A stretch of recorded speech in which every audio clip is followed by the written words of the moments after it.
My name is Tana Mahajan. I'll be managing this breakout session with Raisa, who is the content lead. Just before we begin, a quick reminder to submit your questions via the Whova app by clicking into this session and selecting Q&A. You can also upvote questions you'd like to see answered. So nature-based solutions offers a powerful pathways for climate mitigation and resilience.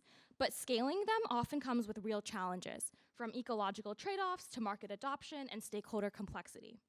Today's session will explore how leaders are navigating these tensions and what it takes to move these solutions from promising ideas to real-world impact. Moderating this session is Tony Lent, co-founder of Capital for Climate. With over 30 years of experience in climate and natural capital investing, he has built multiple leading platforms across renewables and sustainable finance and is focused on scaling investment in nature-based solutions in carbon removal. Please join me in welcoming Tony and our panelists.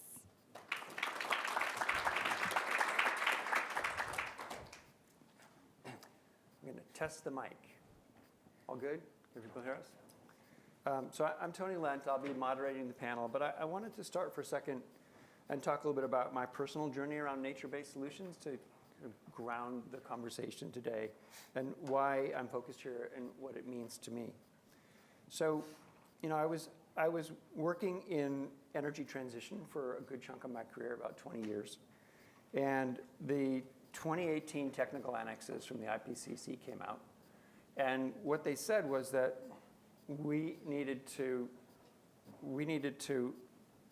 in order to stay on 1.5 degrees, we were going to require nature-based solutions to mitigate about 1/3 of the emissions to 2050. The other thing that was in those technical annexes, which I thought was crazy, was we were supposed to do that with biomass energy and carbon capture and storage. That was their recommendation in 2018. So fast forward between 2018 and 2022, there were a series of scientific papers that came out that talked about the technical efficacy of nature-based solutions. And what they showed, and there was a really important piece of work that came out from TNC that showed that the total cost of doing that, to ramp that up, was around $10 trillion. So $10 trillion for 1/3 of global emissions reductions to 2050. Why is that important? So the total cost of the energy transition is between $125 trillion and $150 trillion. And that's for about 60% of emissions. On the other side, you have nature-based solutions, $10 trillion for 1/3 of emissions. And it just hit me like, wow, the global economy has limited scale. Right? We only have so much money to basically reach net zero. And if we can get 1/3 of emissions reductions for $10 trillion, that's actually 5 times more capital efficient than the energy transition. And so just to give you a sense of how much that idea has changed in the last couple of years, there was a big merger of nature and biodiversity at the COP26. Out of that, over the last couple of years, nature-based solutions have been embraced by 131 countries as core to their NDCs. So I know some of you may be thinking, like, nature-based solutions, is this fringe? Or is this central, and is it core? And I would tell you that if 131 countries that are signatories to the Paris Agreement are putting nature-based solutions into their NDCs, it's really core. And so with that, I'd like to hand off to my first panelist to ask how you see nature-based solutions and why you think it's important. Thanks. And also, every panelist will answer about what they do and how they relate to NBS. Thanks, Tony. So I'm Andrea Weil. I am the Chief Financial Officer and Jack of all trades for Future Forest Group. We are a dynamic platform for forest, habitat, and community rehabilitation in the heart of Borneo. What that means is we're acquiring land concessions that had previously or are currently licensed for logging. And we're working with the community, with local universities, and with the Tropical Forest Foundation of Indonesia in order to reforest the degraded landscape, improve watershed management in order to improve water quality in the communities, more rigorously manage the forests so that we can maximize the amount of carbon that's captured by the trees themselves, And then in actively managing those forests and preparing the sites for planting, you actually do remove a decent amount of biomass in the form of vines and weaker trees.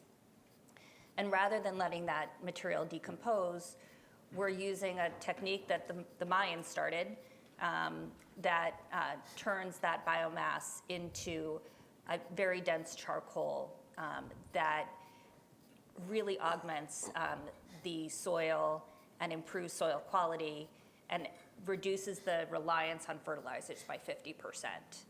And we're attempting to do this at scale using a landscape approach in partnership with the local communities over most of these concessions are licensed for 40 years. I think what, to pick up on what Tony has talked about, the idea that 30% of the climate solution is going to come from nature-based solutions, and I really do think that that's absolutely possible. Today, only about 3% of the capital that's allocated to nature-based, to climate issues or climate mitigation and adaptation goes to nature-based solutions. So I think there's continues to be a really untapped opportunity to apply capital, to grow companies, to build careers, to solve the climate, but also have all of these other co-benefits for communities. Reduced fire risk, reduced water pollution, improved soil management so that the food that they are growing is easier to grow, and so they don't have to migrate throughout the concession and do illegal logging. Improved biodiversity, creating sanctuaries for keystone species that are vital to kind of healthy regeneration. And obviously uplifting communities by engaging them in the forests in which they live so that they're as bought in to maintaining and keeping these forests strong and healthy. So we're going to talk about a lot of different types of nature-based solutions, but for me, I think we have a very old technology, trees, for carbon capture, carbon removal, and with small dollars of investment, you can capture a lot of carbon. Thanks. Hi, everybody. I'm Claire Lefebvre. I'm Chief of Staff of the Soil Inventory Project, or TSIP. I work remotely from Richmond, Vermont, a little outside Burlington. I got my joint degree, Master's of Environmental Management and MBA at Yale, graduated in 2020. And then I did a 9-month fellowship at a real asset investment firm that was focused on ag and water resources. Then I worked at a carbon project developer that was pretty focused on nature-based solutions, a lot of focus on grazing projects for 4.5 years. Worked in a couple different roles there, and then for the last year I've been at TSIP, where I kind of build our strategy, manage team oversight, and lead on some strategic initiatives working with CPGs and soil labs. So should I talk about what TSIP does? Yeah, and also what attracted you to it? Yeah. Because yeah. you had that private sector funding experience. Yeah. So at TSIP, we're a nonprofit. We're working on building and operating neutral data infrastructure that underpins agricultural outcome claims. So when I talk about agricultural outcome claims or agricultural outcomes or agricultural impact assessment, we're talking about soil organic carbon removal, greenhouse gas emissions, but also water impacts, biodiversity impacts, and yield and profitability. So thinking about economics holistically. TSIP was really founded focusing on soil carbon, but we're now focusing more holistically across all of these different outcomes as they're all interconnected, and as sort of the core interest from a lot of investors is really in resilience over time. So our mission is to increase confidence in those agricultural outcome claims to enable investment, and to do that through this neutral data infrastructure we're building that's free from commercial conflict and accessible. So I think in terms of your question, what attracted me to that was like sort of swimming in some of the soup, swimming in some soup of uncertainty in the carbon market, and being excited about a sort of accessible scientific approach to quantifying these outcomes that would enable investment. So, and the context is that there are, all of these agricultural supply chain actors and other investors that want to invest in changes in agricultural management, but when they try to make claims about that impact, they face scrutiny and increasing expectations of transparency. And there are some challenges. There are some flaws with how we do ag impact assessment right now, and it's fragmented. All of these different organizations use different models and different data inputs that's siloed, different assumptions, and that means that those results are then not comparable and not trusted. It also means that all of these entities are sort of investing in their own quantification solutions, which just can create some duplicative costs. So what we're trying to do is build this neutral infrastructure that serves the entire sector and provide a sort of a rigorous data layer that isn't shaped by commercial incentives. And what that looks like right now is we have this cool free platform called Field Vision that has sort of clear data governance for any form of ag data. We track and support automated sampling design for conducting soil sampling. We take in agricultural management data. And then we develop automated insights to interpret the results about what's happening on the land kind of now and over time. And then we're also providing preliminary access to a multi-model ensemble so that predicts outcomes associated with management changes.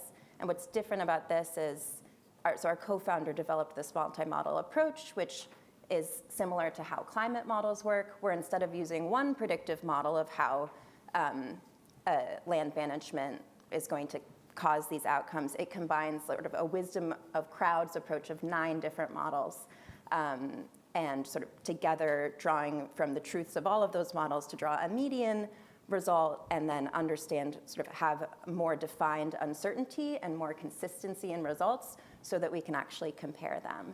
And why that matters is because in order to invest in these practices, we need to have a sense of like, what are we actually going to get out of them? What is the ROI? So that's what we're trying to build. Great, thank you. Great, and everybody, it's great to be here. Ajay Kumar, I'm the VP of Sustainability Sciences at Indigo Ag, and I help sort of, broadly speaking, lead some of our science and innovation strategy at the company. Very quickly, Indigo has sort of 2 different business units. So, one is, the short version is it's probiotics for plants, right? How do we find naturally occurring microbes that have co-evolved to help plants adapt to their environment and turn those into crop inputs that can use to help crops grow with less, fertilizers, with more water efficiency, better resilience against heat stress, defense against nematodes. So these are actually products we have in the market today. And it's a global company, so we've got distribution in Europe, US, and Latin America. I sit, and the hat I wear today is on the other side of the business, which is our sustainability solutions. What we're working on is, agriculture is this incredible sector, but if you look at global emissions, if you think about climate, agriculture is between like 1/5 to 1/4 of global emissions related to food and ag. So it's got to be part of the decarbonization part. But then I think, as Claire was pointing out, like soils are also this incredible reserve. So you can go beyond just reductions. We can actually get to removals with healthy soil systems. So it's a double opportunity there. So what we're doing on that side of the business is saying, okay, how can we help build markets, quantify results, and really create action at scale for farmers and companies to bring together capital to help drive action. And to date, we started this back in 2019, roughly when I joined the company. So I've been there at the ground floor, and we've got to 5 issuances of carbon credits with a total of 2 million credits, or 2 million tons of CO2 impact that's been delivered, not just promised, delivered, already done. We're in the middle of our 6th, so we're just we're cranking now. In addition, we're doing stuff within supply chains. We're looking at water impacts. We've delivered over 100 billion gallons of water impact through our programs. We've had many different companies that are sourcing grains with lower carbon intensity across supply chains. And the biggest projects are in the U.S., but we also have stuff now in Brazil and Latin America and Argentina, as well as some work we've done in Europe and Canada. So we really see this as a big, scalable solution. I got into this just from a background perspective, a little bit sideways. I'm an applied physicist by training. So what does a physicist have to do with this business? This is high technology. It is old. All these things are old, but it's high technology, right? Because it can be noisy. And like part of my training as a physicist was, how do you find the useful signal out of a noisy background? Before coming into this space, I was actually working in the medical space. So I was working on diagnostics and blood tests. Worked at the Whitesides lab at Harvard for my PhD, which developed lots of different companies and sort of technologies. And so got interested in, okay, how can we use science to then scale through industry to get to impact? And a lot of the learnings I got from that medical world, I think, really apply to this climate sector, right? Because we've made a lot of progress in human health. I think we can all agree on that. But we don't need to be perfect, right? We don't have to have the exact, we still don't understand how the human brain works. We still don't understand a lot of things perfectly, but we know enough to take actions. Like enough when you have a fever to what you should do, right? We can do the same with climate and with technology, and I think that's where there's always interest in. There's the same way in health tech we have new technology making us even better. I think in climate tech there's a lot of fun and interesting things we can do together. AJ, thank you. I started the same way. I worked at the Whitehead Institute when I was an undergrad in molecular biology, so nice. Paths converge. I just wanted to talk for a second about one of the things you mentioned, which was the cost profile of nature-based solutions. So if you go into the papers by Griscom and Poor and others, and you do the literature search, and this was also reported by IPCC and validated in the fields, that the median cost structure for nature-based carbon is around less than $30. A lot of it's $20. Some of it gets up to $50. Why that's important is that most of the physical carbon removal technologies start at around $200, $300, $400, $500 a ton. So what we have is this remarkably low-cost path to really large-scale carbon removal. And then people often ask me, like, well, how do I make money, and what are the actual categories in which one can make money?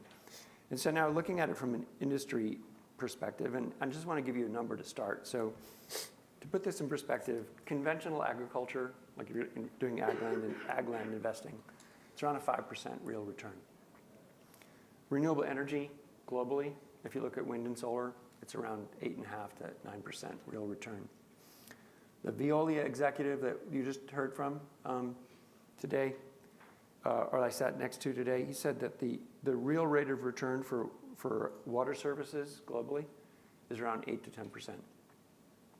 So here are some of the major nature-based solutions and where they come in. So what we're seeing in the regen ag businesses that were being presented on a regular basis is between 7 and 9%. With a little bit of a duck curve, so a little bit of a J curve, you've got to put some money up front, but higher returns in conventional agriculture. Restoration of degraded agricultural lands and restoration of degraded pasture, it's looking like a 9 to 12.5% return business over 7 years, a higher return than any other kind of ag land investing we've seen. Agroforestry. Agroforestry is a really interesting agricultural technology that's been around for thousands of years and now is being scaled up commercially. And it's a great technology for the border of forests and for employment and for local weather management, consistently seeing 12 to 14% return in company pro formas. So kind of getting into the infrastructure and private equity return zone. And then for native forest restoration, interestingly, most of the developers, and there are a lot of large developers attracting significant capital for this, their pro formas show 15 to 20% returns. So these are businesses that are generating or look set to generate very significant returns. I just wanted to point that out. So with that, I wanted to turn to the question of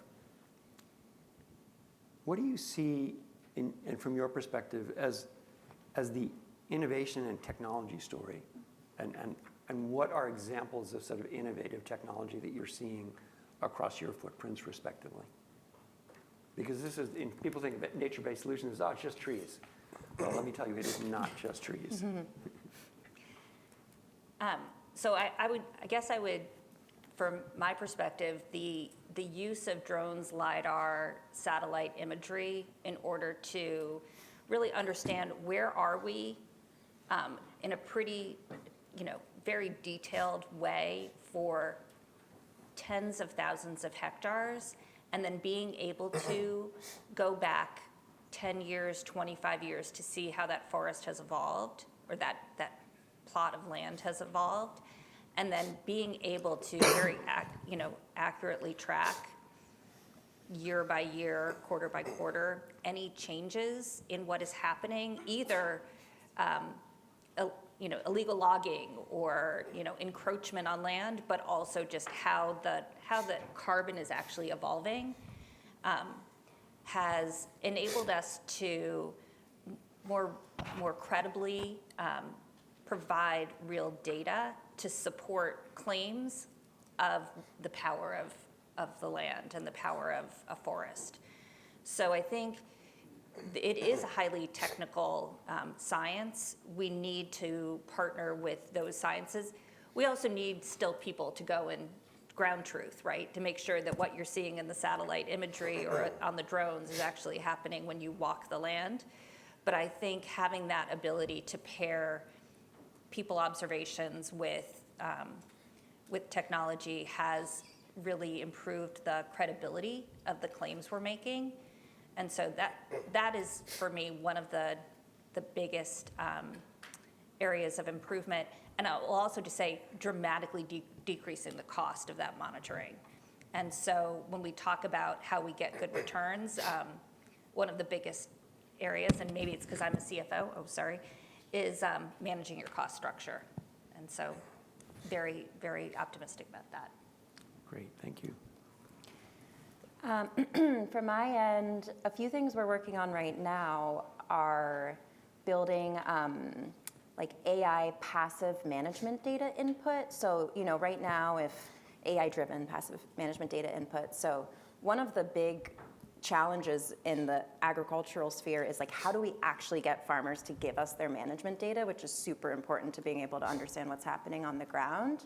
How do we make sure that's accurate, and how do we get them to do it and want to do it? And right now we have a system of like, you go into the platform and you click a drop down for every single field. And but what we're trying to do is be able to use AI to take in like voice to text and take pictures, and different forms of input that can just be uploaded and automatically put into the format that we need. We're also working on like AI generated insights around soil test results, so that there will be an agent that a user could speak to say like, I actually want to see my results like this, or what does it look like to compare X to Y? So there's that creative ability to interpret results. I mentioned this multi-model ensemble our co-founder built for the Midwest, but like that can continue. That's science. It's also technology, and that needs to continue to be expanded for every region and validated and calibrated to more and more data. And that is the fourth, like a big unlock is that we're trying to unlock is like, how do we aggregate data across all these different silos? Like there's innovation around like, what is the governance and incentive system that will enable users to actually to share data and get enough value out of sharing their data, and having it sort of held and securely, but also providing value. So. Yeah, I'm going to build on that. The data collection piece is like sometimes But before you do that, aren't you almost like a tech company in a way? Aren't you perceived as a tech company? TSET? No, Indigo. Oh, yeah. Indigo, yeah. You're in the nature-based space, but you're actually Yeah, viewed by the market as a tech it's company. mostly software engineers, right? If you look at like our staff, right? we're software, we're tech first, right? I think, and that's part of where we see as the enablement, because, you know, the stuff that, like, where does that cost to get to that $30, $40 per ton, right? Part of it's in that verifying that the thing happened, right? That, and then measuring, to your point about like LiDAR on these technologies, it's very tech. Like, it's old, the thing doing the thing capturing the carbon is old, but the assurance that it actually happened requires new, right? That's the difference, and that's where the tech comes in. And it's on the measurement systems, but also on the simple, like, unsexy data collection platform, right? It's like, okay, how do you get a farmer to put in data? And I can tell you, it's very motivating. There's nothing more motivating than being on the receiving end of a customer service call with a farmer that is pissed off, and, like, yelling at you about why your system is terrible and why it doesn't work and how it should be better. That motivates a team to, like, get better if you want to get millions of acres. And we've got now millions of acres flowing through our system. And from our first carbon credit issuance, you know, to put into that kind of simple field by field thing, it was, you know, for a first farmer, it was potentially 8+ hours of their time to put in their operation and to submit to the system. Like, God bless those farmers for putting the time with us. We got many, but we learned a lot. And so over those times and over the iterations, we've made some significant unlocks. Some of it was, you know, machine learning, AI, remote sensing to pre-fill. Using satellites, we can auto-delineate all the field boundaries across the US. We can figure out what the history on most fields were going back to 2017. So we can pre-fill a bunch of stuff, but a lot of it was also just simple user UX, like user experience, like understanding, okay, how do farmers actually think? Are we asking the questions in the right way? And so rebuilding the experience from, like, farmers think about how I manage a crop. I manage most of my corn the same way. We built this idea of crop plans and implemented that so we can collect, okay, how do you do your corn? And then within fields, how do you know, what variations are there? That kind of, those different changes together drop that 8-hour plus thing to something that same amount of information we get in less than 30 minutes. And without compromising the quality and the rigor of the data there too. We've done all that testing with the models to do sensitivity analyses. So we make sure that, like, we're not compromising, but we're getting what we need, but way more efficiently. So that was a lot of just good, like, UX experience, like user understanding, engineering, and then the science bit there too. And, you know, when I think about it, like, zooming out a little bit maybe from the Indigo experiences, regenerative agriculture is something we talk about as, and I think you mentioned, like, you know, hundreds and thousands of years old in some ways, like agroforestry, these things where we initially developed agriculture in a way that was using, you know, multiple crops together in many ways. There was, you know, all these, like, food forests and these other things, and you, like, okay, well, why don't we just do that? Well, it's expensive. It's a lot of labor. You're using human brains to interpret, okay, which one is ripe at this time and which one to pick, and that kind of tactile ability to pick that thing off of a vine or off of a tree or off the ground. To do that at scale, at the amount of population we have right now, that's extremely expensive. So our history of innovation was to say, okay, how do we simplify to then let machines and technology to do something? So that's how we got to monocropping. That's how we got to giant fields of wheat that are tilled. And that was innovation. That wasn't like, yes, that we had some costs there too, but, like, that allowed us to move forward and feed a bunch of people and free up a bunch of labor to do other things in the economy. What we're at now is saying, okay, we've unlocked scale through simplicity. We're at a place now, though, where the debt we've paid in complexity is coming back to bite us. How can we solve that? That requires systems that can look at, tailor, you know, specific solutions to a specific field or a specific area. It requires systems that are able to take in vast amounts of data and context. That's AI, right? That is sort of where we are, where the perfect sort of crux of technological capabilities being in a place where we can solve what we need to make these nature-based systems go to the next level.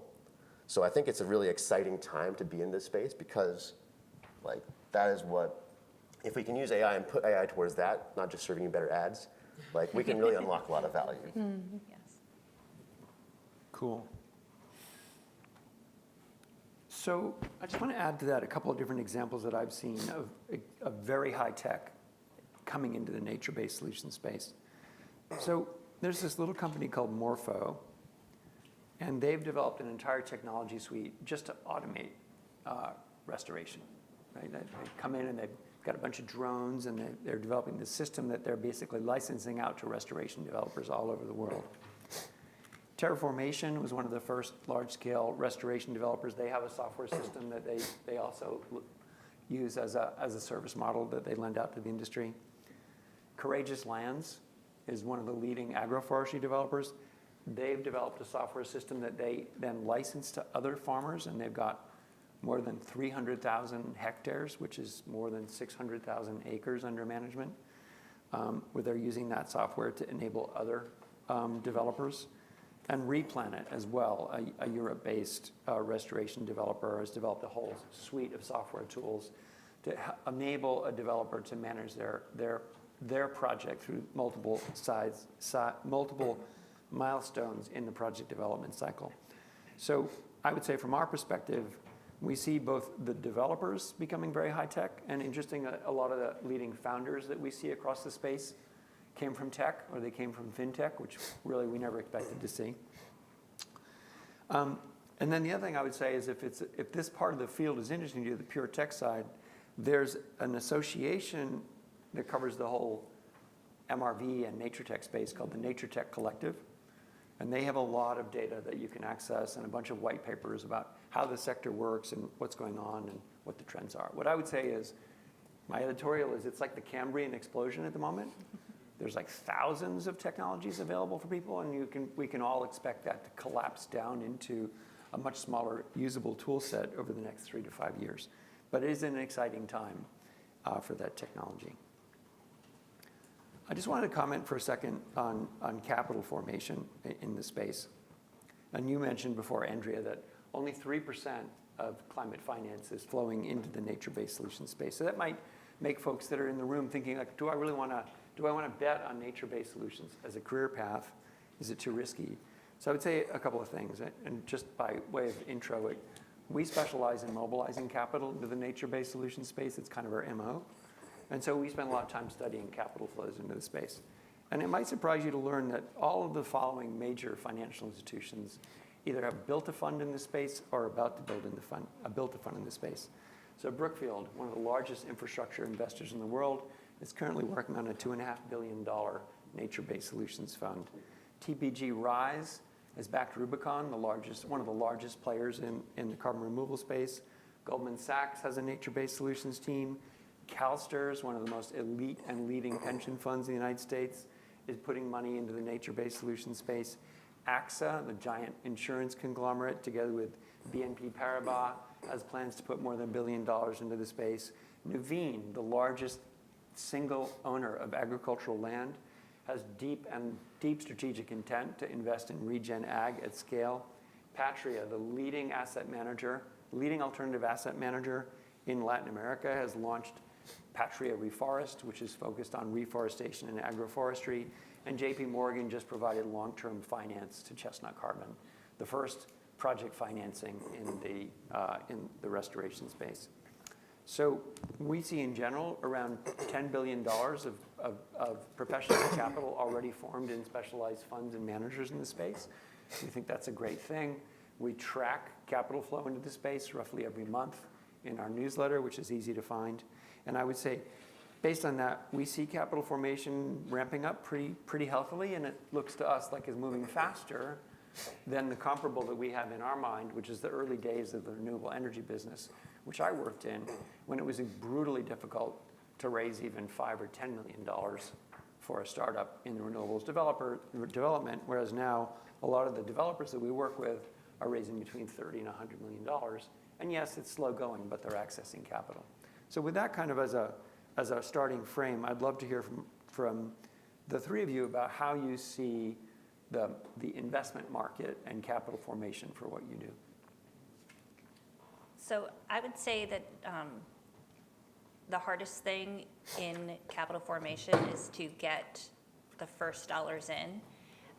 Lots of people, we're always fundraising, and we are having lots of great conversations with investors that say, okay, once you've done these 3 things and you've actually pre-sold 60% of your carbon credits, then come back and talk to us and we'll write you a check. So I think that there's still a need for greater seed financing and A-round financing. I think a lot of those funds that you're talking about do a great job of coming in later stage. I think the other big challenge that I've seen, and I'm going to try and find a way to make this positive, because I want people to walk away being excited to work in nature, but is I think a lot of people in the nature-based space go to capital allocators and say, okay, my project is really great over 30 years. And when you're dealing with forests, you have to think in 20, 30, 40-year time horizons. But the institutional asset management market isn't set up for 30, 40-year time horizons. So I think we need to go in with a mindset of understand the time horizon of the investor you're talking to, and then understand that you're going to have different investors over time, just like in any other part of venture and private equity. You see company after company being founded and then sold to the next round, and then sold to the next round, and sold to the next round. And I think we need to be able to shift how we approach the capital markets so that we understand the time horizon of our investors, rather than asking our investors to have our time horizon. And be really clear about what the major milestones are that are going to demonstrate value, so that there can be that handoff from investor to investor. So I think we're going to get there. Based on the conversations that I'm having with folks, I think that there's a better understanding of this need for recapitalization partners. And I think we have to figure out how to better explain what each of those milestones are that can catalyze a valuation event. Thank you. From my perspective, TCIP is, we're a nonprofit, we're philanthropically funded, and then we also work on grants and partner on grants. So we have been very lucky to be to have relationships with several family offices, high net worth individuals that are really interested and excited about regenerative agriculture, and that's what we did receive a $20 million Climate Smart Commodities grant that completely fell through with the administration change, but because of this sort of backbone of funding, they were able to hire me and not hire like 19 other people, but stay afloat and. So you did not receive the grant? Yes. So we won you were it. about to receive the grant, Yes, we but won it was it, and then it canceled. fell through, and sort of no one got their money. Yeah. Got it. So I think there are, we're still developing, like what will be our self-sustaining revenue model, and we have, several initiatives moving in that direction, but we're playing a sort of a longer game. One area of funding and revenue that we work with, and that I think you guys probably work with as well, is companies that have agricultural companies or companies that have food and ag supply chains that have made climate commitments to reduce their scope 3, to reduce their emissions, and the vast majority of their emissions come from the production of the agricultural products that they use. And so there's like an immense demand there for credible support on actually quantifying those outcomes over time. Yeah, I think to build on some of these pieces, I think, what I want folks to know is like there's an important place for philanthropy in this space, especially for some of the key infrastructure and the sort of solving some of the challenges that the commons, of challenges where we need that basics. But the fact that some of those names that, Tony, you mentioned are putting funds into this means that they see this as not just philanthropy anymore. These spaces are seen as, true, returns and true areas of investment. But I think there's a continuum, right? So we, at Indigo, announced earlier this year, we closed a 12-year offtake agreement with Microsoft for 2.85 million credits. That changes the conversations we've been able to have with some of these kinds of financial institutions. Say, okay, now we have this kind of security in terms of known demand at certain prices, like getting financing off of that. And there's a lot of interesting new financial vehicles that people have developed. You mentioned the Chestnut Carbon one. There's others out there in the space that are coming out that I think are finding creative and new ways to think about how you move capital into these kinds of projects. That's important because one of the biggest challenges to scaling these projects is the timing of capital. So it's true from the agricultural context. Farmer makes a change in how they're farming this year. They have to usually wait until the end of that harvest to then sort of prove that they had that impact on that crop to get paid either by those CPGs because they want to get the delivery of the crop and you can say, okay, I grew this crop with this amount of carbon intensity, or even the carbon market. You've got to take that data from the full season now, run your MRV, go through third-party verification, get it issued. All those things take time. Then when it's done, you get to sell and get paid. So you're looking at often 18 to 24 months before a farmer gets paid for the thing they did. That's really hard because they're the ones floating the capital to do all that work in the first place. So finding ways to facilitate capital, I mean, farmers would probably take less of and I've talked to farmers, they'll take lower amounts of money if they can get it now, right? So if they're like, well, we give 75% of the credit earnings we have today to farmers. That's because that's the work they're doing. That's our deal. But we've talked to farmers and someone would be like, well, I'll take less if I can get it sooner. That creates an opportunity from finance perspective, right? So I think there's opportunities to think about creative solutions in this space. I think there's similar things in forestry. There's a time lag often too. So a lot of work goes up front to get the return. The other piece I'd say is I think there's value to look at, okay, why do people care about this stuff? It's not, and why do these brands and companies care? It's not just because they have ESG goals, right? The fact that there's been there is so much pressure in the U.S., especially to run away from ESG this last couple of years, that the fact that companies have stayed and actually done it and are green hushing, continue to do this stuff, just not talking about it too loudly, means that they see other value there, right? More than PR. And part of it is its resilience. It's supply chain surety, right? There's companies like we work with Anheuser-Busch and a number of other companies that source a bunch of rice from Arkansas. They care about the greenhouse gas emissions, yes, but they also care about making sure that aquifer doesn't run dry so they can continue to source rice from there for decades to come. And they've built these relationships with farmers. They want these farmers to stay in business and not go bankrupt in a tough farm economy because that disruption in having resource rice for all the Bud Light people drink, that would be very costly, right? So that makes dollars and cents, pieces there. So if we can help understand and help these companies articulate the value of that resilience, of that risk reduction, that's an opportunity. And I think another key thing recently was JP Morgan starting to put out these models for tipping points. And in terms of looking at, they're trying to bring cost models into some of the natural tipping points to try to start to value risk. It's been ignored because it's complex, but if you can start to do that, it's really exciting because that actually helps us to put a price on nature and value what we're doing.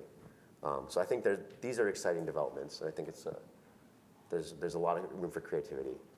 Well, I got to say, I'm pretty excited the fact that JP Morgan is producing reports on tipping points. Did they take that out of Tim Lenton's work on tipping points? I think it came out just a week or so ago, so I'm still catching up on it. So there's this whole literature on negative tipping points and positive tipping points.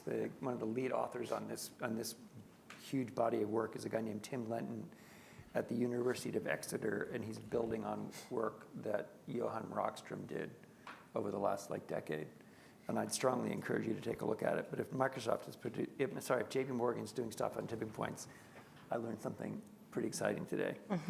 I just wanted to comment on something to try to begin to segue into the Q&A that relates to the question around carbon revenue. And that is the following. From what we can see, the only nature-based solutions where carbon revenue is the primary source of revenue is native forest restoration and payment for ecosystem services around forest protection, although that is not always tied to carbon. And the other solutions that I described, it makes up a decreasing and in some cases zero proportion of revenue.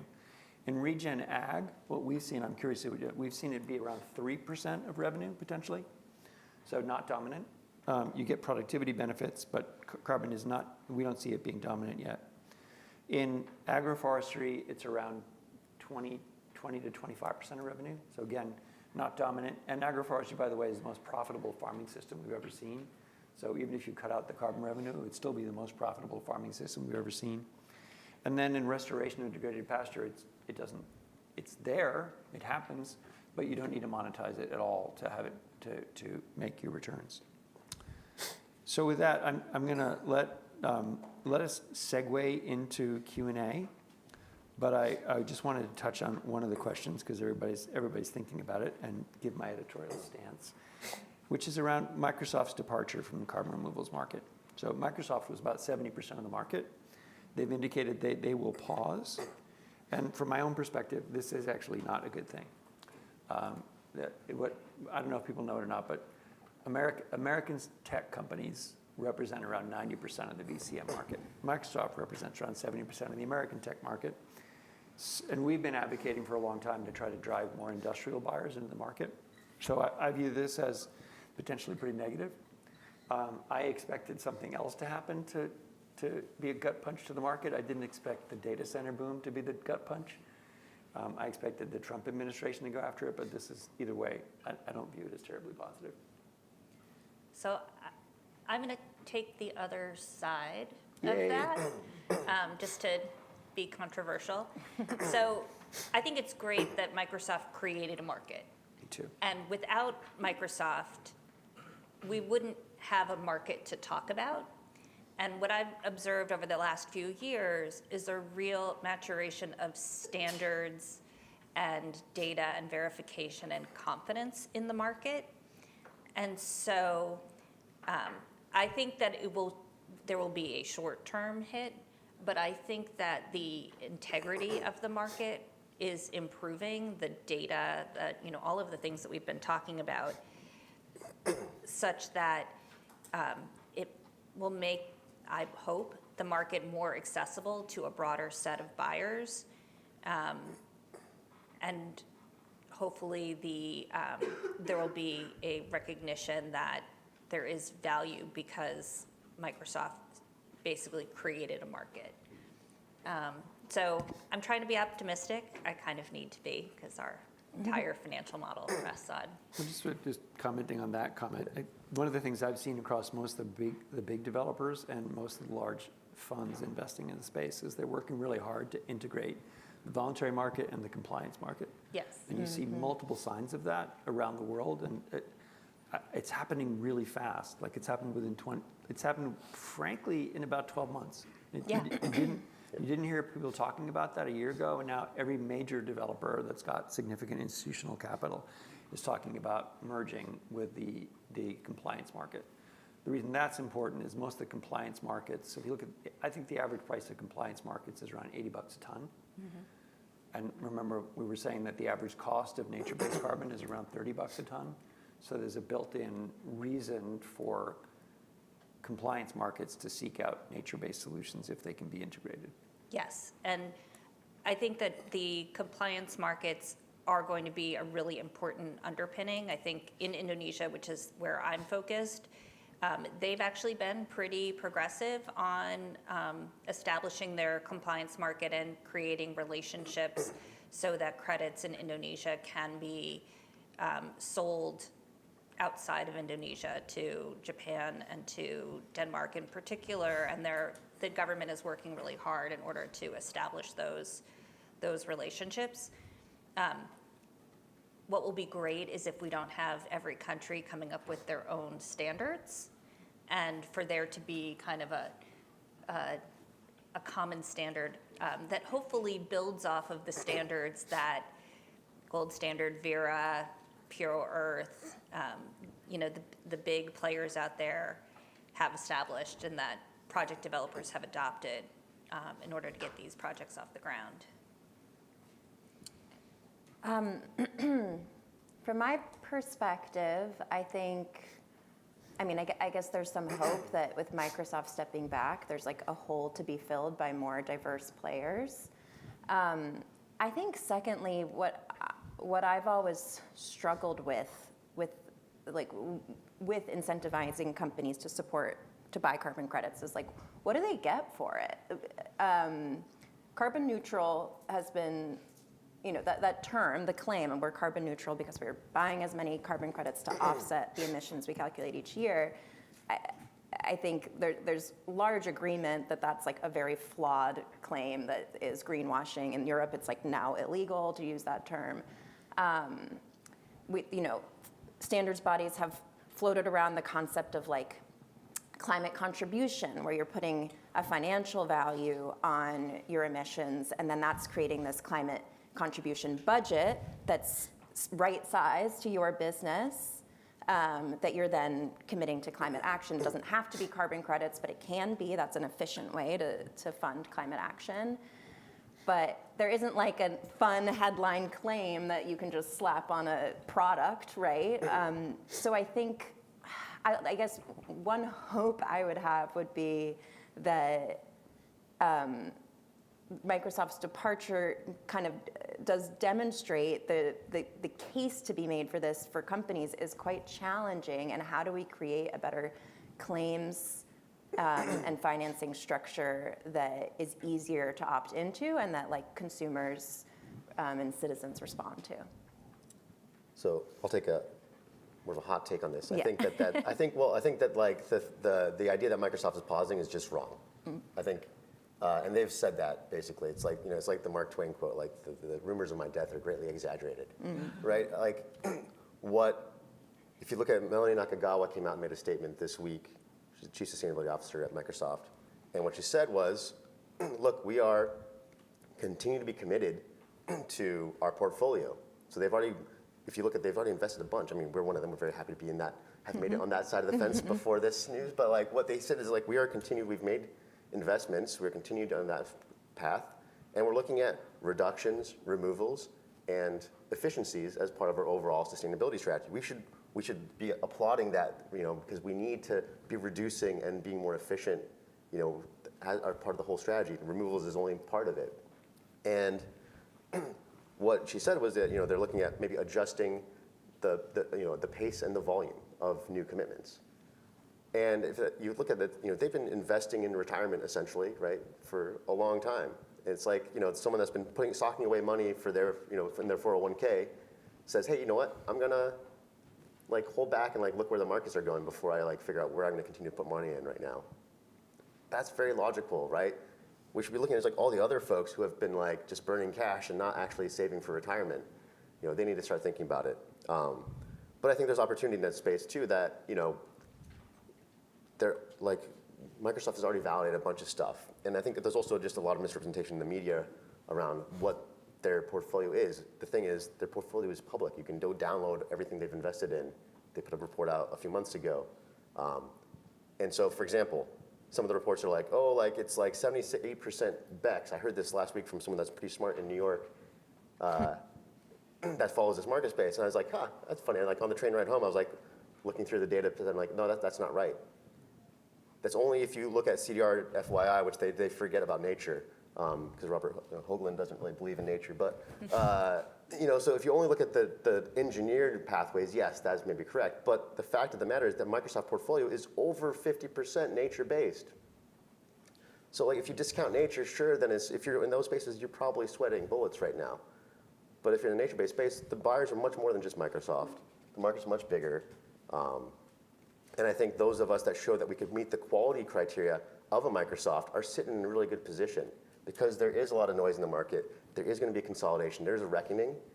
And that's an opportunity in any market that's emerging. That always happens. And then you have consolidation. You get more efficiency. You get more scale. So I think that's actually a big opportunity. One of the things that I've found that's most promising is actually you're starting to see real differentiation in quality of credits. And pricing is following that. Yeah. So I was looking at data recently, maybe 2 months ago, and for a AA rated, high quality nature-based solution credit, ARR credit, or let me pick on IFM avoidance, which are the ones that nobody wants anymore. If you were AA rated and you're doing, co-benefits and the rest, you were seeing prices of $10 to $15 a credit. And for those C-rated credits, you're seeing them priced at $1 or less. Right. And so real differentiation is starting to pop up in the marketplace, and I think that that is a really healthy environment for credits. Amazing. Super rich discussion already. We have about 5 minutes left and audience Q&A. If you could submit your question on the Whova app, that would be super helpful. I think I will ambitiously try to get to 2 questions. And this was the top voted one, so I'm glad we devoted more time to it. One, very quickly, what is the strongest argument against nature-based solutions that you take seriously?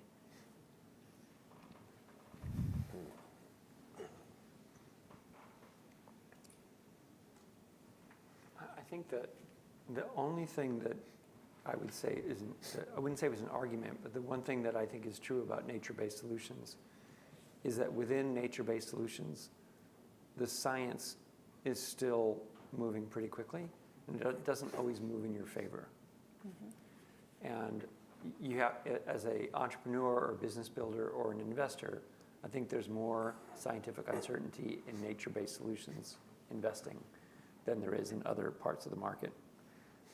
That being said, I remember when I was an investor in the renewable energy business, and we were investing in advanced solar technologies, there was a huge amount of scientific uncertainty, and sometimes we lost money because we made the wrong bet. And I think we're going to see similar kind of context here. I would say that nature systems are just infinitely more complex than, say, a solar panel. There's so many elements of the process that you can't control. You know, the weather, great example. That really complicates your ability to confidently project what you are going to deliver in any one year. I think if you can take a 30-year view, I think you can have more confidence in the outcomes. But if you're trying to pin down 1 year or 2 years, and sometimes I have conversations with investors and they're like, well, when are you gonna start paying me dividends? And I'm like, it could be year 5, it could be year 10. And you kind of have to have a little bit of understanding that ag is complicated. That's, yeah, in a very similar vein, new question from the audience, which is, why is carbon the platformed nature-based solution? Why aren't we relatedly talking about water quality credits or agroforestry or other systems in this conversation?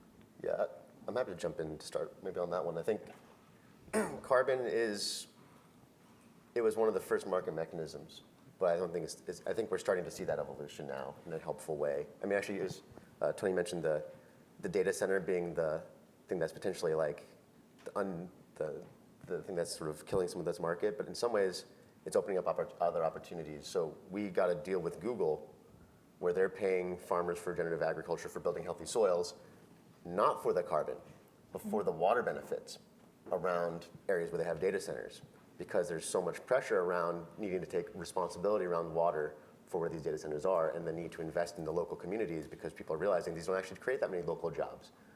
But if you can say, well, we're gonna help pay farmers to help them be more profitable and also help mitigate the water risk, that creates a new social contract. So it's an interesting new area to see where can nature actually help, support what this infrastructure is coming out with data centers. Amazing. Okay, very last question in the last minute or two. What advice would you have for graduating MBA students who are hoping to work in this space? What sort of organization would you recommend they join, or any career advice for them? I think where I would recommend people work is in terms of just being able to both learn a lot, be relatively well-paid or well-paid, and mitigate career risk. I would focus my job searches primarily on the large development platforms and the funds and vehicles investing in the space. I guess I would add, become an expert in something. You don't have to be an expert in all of it, but find a role where after 2 years you can really define what new knowledge and what new skills you have, because that will set you up to be attractive to future employers? I think there's a lot of opportunity, and I was thinking about this in terms of the last question too. Like there's a strong movement, like we're now moving to sustainable, to regenerative, and now we're moving resilience. And I think, resilience has like core economic value as well as environmental value. And I think there are more and more like interesting financial vehicles around kind of quantifying risk and resilience in agriculture. So I think that's an exciting space. I think, as you mentioned, agroforestry is a super exciting space. And I think, other advice is like, in this world, the methodologies and the standards documents are like terribly written and so annoying, but like you have to read them. Like you have to read them because a lot of people don't. So if you have read them and you can communicate about them clearly, people are gonna love you. Like my PhD advisor sometimes write, like, read the effing book Yeah. in the margins Yeah. of papers. He'd Yeah. back but it's so true. Like Yeah. that's one of the key like values we've seen. Like if you've like actually read the Greenhouse Gas Protocol, Yes. like it's out there, anyone can read it. Yeah. But like if you've read it and can talk intelligently, people will fall over backwards to talk to you. And I think to add on to that then is maybe to say, two things. One, like if you can read that, but also bring what is your perspective, what is your special talent or your area of, if you're in finance or some other space, like how can you connect that knowledge and those skills to what those standards or what those things are? Can you be a translator? I've found my life as basically a science to business translator and business to science translator. That's a lot of fun. It's very challenging because you have to learn a bunch. I've had to learn a ton about the business side. But it's fun, and you can grow and you can really have a big impact by being a translator because so few people can actually traverse multiple like disciplines and worlds. The second thing is, it's maybe in contrast to Tony's bit, as I'm a startup junkie.